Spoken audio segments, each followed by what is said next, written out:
But this is going down.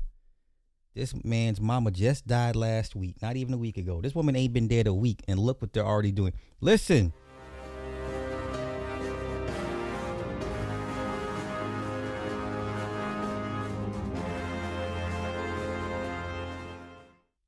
Let me say that again.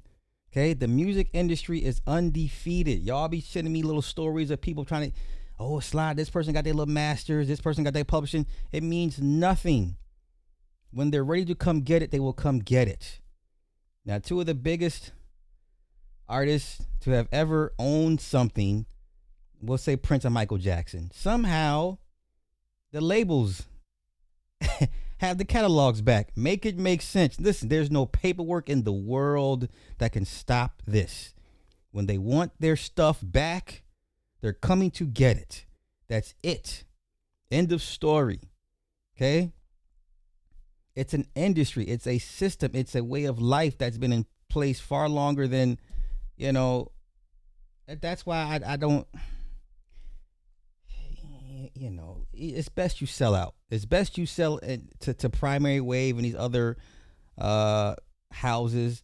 Just go ahead and sell it and get what you can for it now, because when they're ready to come get it, there's nothing you can do. This woman ain't been dead a week. Do you understand me? This woman ain't been dead a week, and they're already like, let's get this nigga's publishing. Now, the bigger question is, are they going to bless Diddy with a cut of this?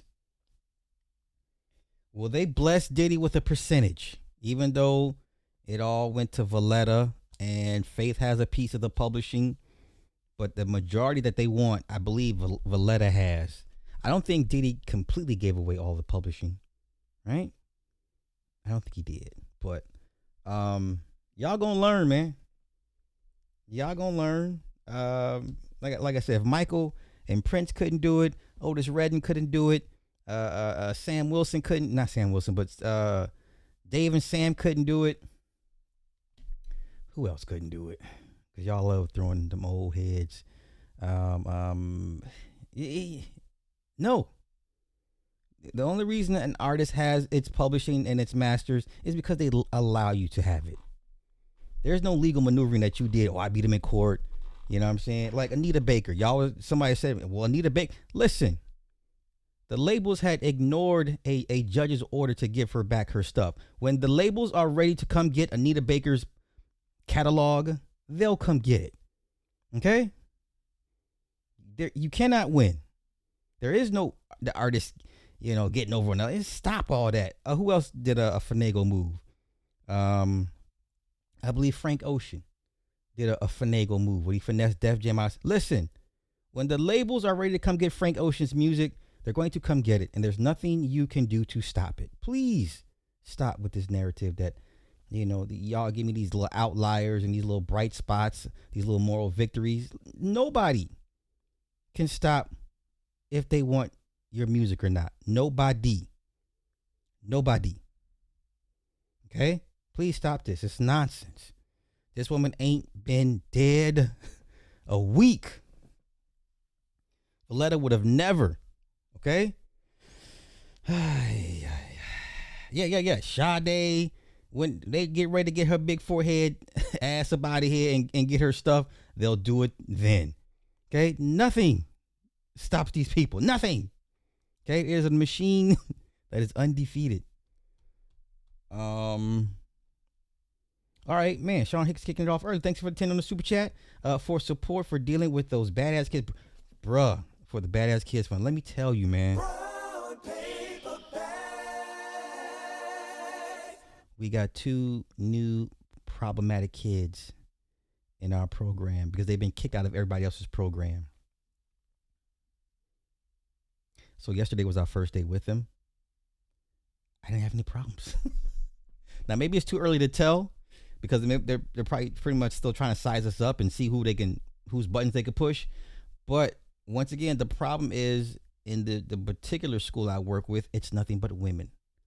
Nothing but women educators. Like I said, the only men I see on campus are the maintenance engineers, and there's a soccer coach and a basketball coach, but no male educators in that school.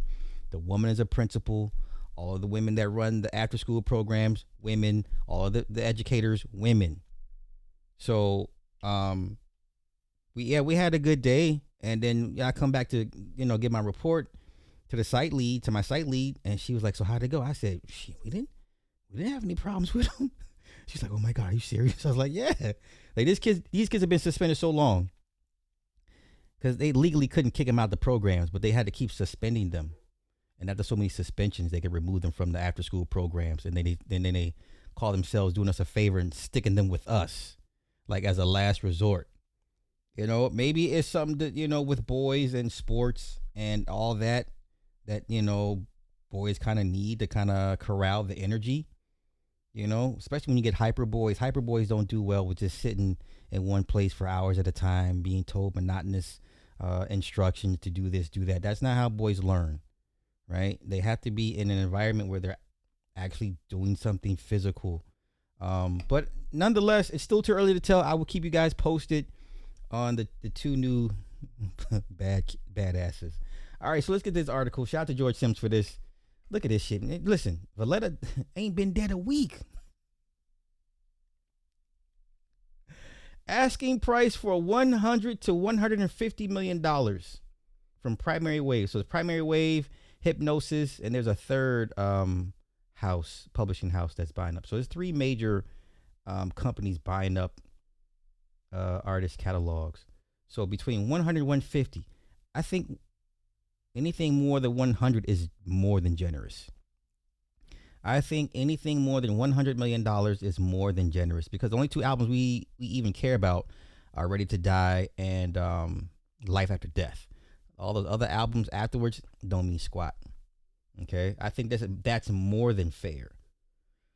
So here we go. According to multiple sources, publishing rights to the Brooklyn Legends catalog of work are on the table for $100 million, as are master rights for a slightly higher price, another $30 to $50 million for the masters. Both include publicity rights, which cover an individual's name, legal name, but also went by Biggie Smalls and colloquially, Biggie. This is why you should never, as an artist, use your real name. Okay? There's a few rappers that use their real. Never use your real name as an artist, because the label will own that too. Okay? Let's continue. Image, voice, and other identifiable characteristics like key verses and lyrics. Master rights include the actual recorded works, as opposed to the compositions of songwriting covered under the publishing umbrella. The deal is set to encompass 50% of both publishing and master rights, with the right of publicity included. Let's see. While the transaction price is unclear, the deal is on its way to close, likely in the next couple of weeks. This man's mama ain't been dead a week. Probably just finished the autopsy. Ain't even had the funeral yet. Do y'all understand?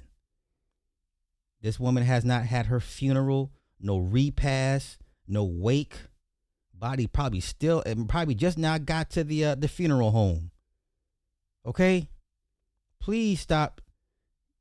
Every time I had these discussions with regular folk, I know this to y'all, but y'all always want to counter with these 1 out of 1,000 stories. Well, they have their publishing, they have their masters, so fucking what? Obviously, they see no value in it. And then the ones y'all brag about that do have it end up selling it anyway, because their family members want nothing to do with the logistics of dealing with sync license companies and all that rigmarole to keep the publishing going. Okay? To me, it's a stupid argument to have when you try to counter these narratives. The labels, if they want your stuff, they're coming to get it, and there's nothing you can do about it. Period, point blank. Okay? Let's continue. Biggie will join an already impressive roster of legends at Primary Wave, including Bob Marley, Whitney Houston, Stevie Nicks, and Luther Vandross. Okay? Representing the estate of Biggie, who was shot to death, blah, blah, blah, blah, blah, are Mark Pitts and Wayne Barrow. These were his first managers. right? Mark Pitt's a producer manager. Wayne was his pretty. I mean, Wayne was his pretty much 24/7 manager. But Mark Pitts and Wayne Barrow, that's right, the co-founders of Biostorm Entertainment, first became familiar with the future icon at Bad Boy Records. Pitts had interned for Diddy.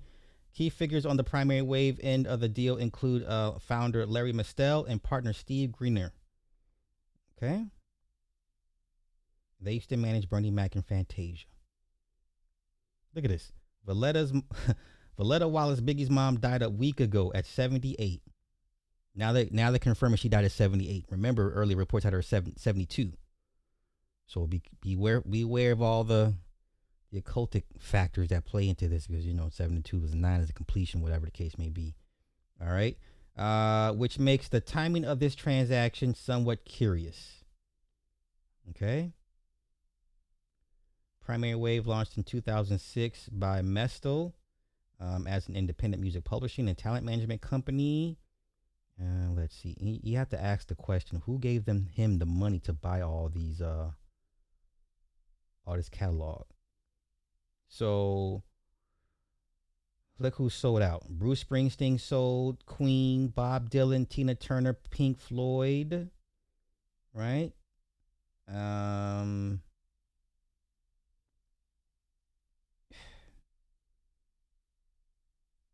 Some analysts project that the publishing rights assets class alone will reach $10 billion by 2030 if it continues to perform consistently. All right. Okay. Anything else? No, I think that's it. That's it. So yeah, please stop trying to counter my truth. What actually happens when they're ready to come get your stuff. If they see value in it, they will come get it, and there's nothing you can do about it. That's it. That's all. Okay. Okay.